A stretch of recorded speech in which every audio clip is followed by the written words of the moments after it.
Hey guys.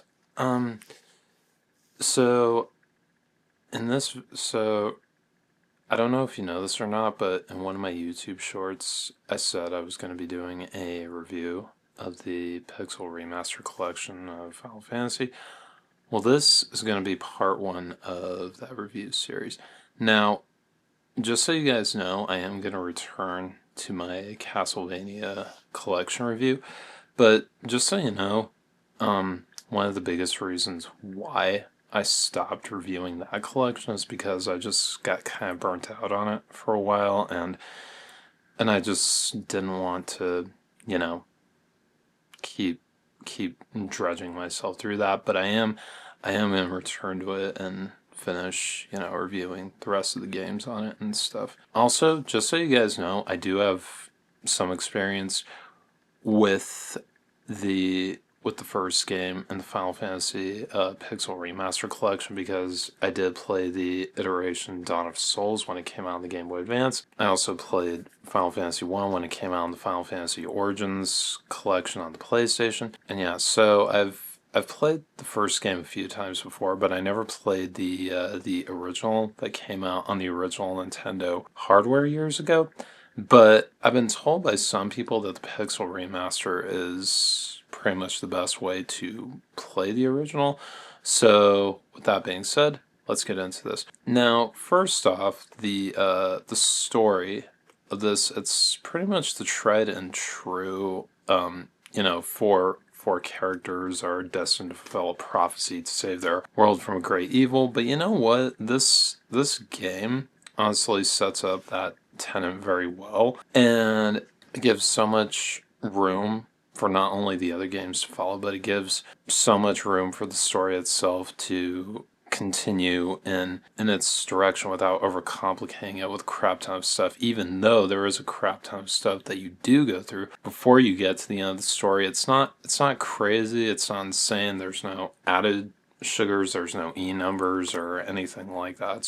It's fairly straightforward from beginning to end. And you know what? In that simplicity, I believe that the story itself works and functions really well and still holds up even after all these years. And even the interactions with NPCs, with bosses and things like that, like honestly, the simplicity of the story is honestly its best strength, and it still holds up, in my opinion, as well back then as it does, nowadays with the Pixel Remaster collection. Now, the combat in this game is also very simple, but like that also, in my opinion, holds up extraordinarily well too, because this game would be the game that would establish the tenets, the stereotypes, and all that the Final Fantasy series would be associated with. But you know what? Honestly, this game, the first game in the series, does such a good job of not only establishing what the series will be known for, but it still maintains why it did all that in the first place, simply by,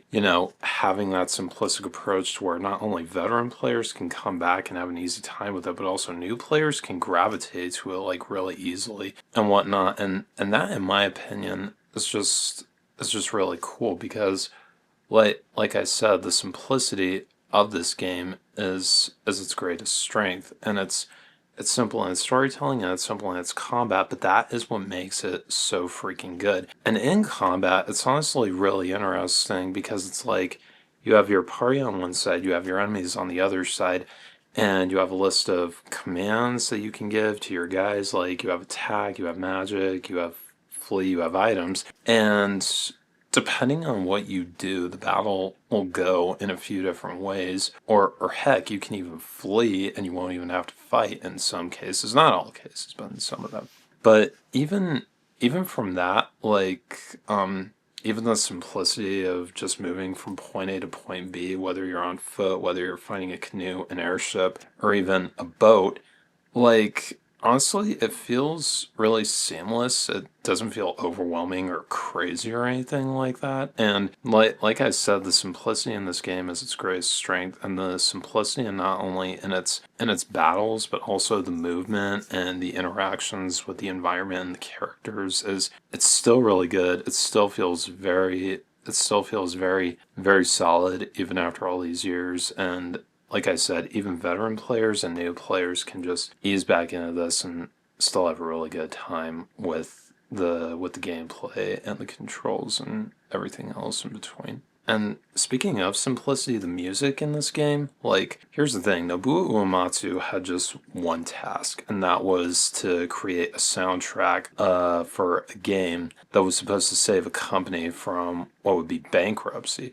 But you know what? For the limited tools he had to work with and the limitedness of what he was doing, he honestly crafted a really, really solid set of sound and feeling with the music in this game. Because honestly, everything from the opening arpeggio to the final music you hear when you go into the final boss fight. Honestly, the final boss fight music in this game is some of my favorite because it's a combination of organ music and orchestral stuff just mishmashed together. And in my opinion, that honestly is really, really cool to me because, in my opinion, that's like final boss music. It's like, okay, I am fighting a god of death and we are basically fighting to save the world. And that is what this feels like. Like, you genuinely do feel like you're in the end game with your party and whatnot. And also the music in this game, it takes the simplistic elements like I was talking about earlier and it elevates that so much further with the music, and it just mishmashes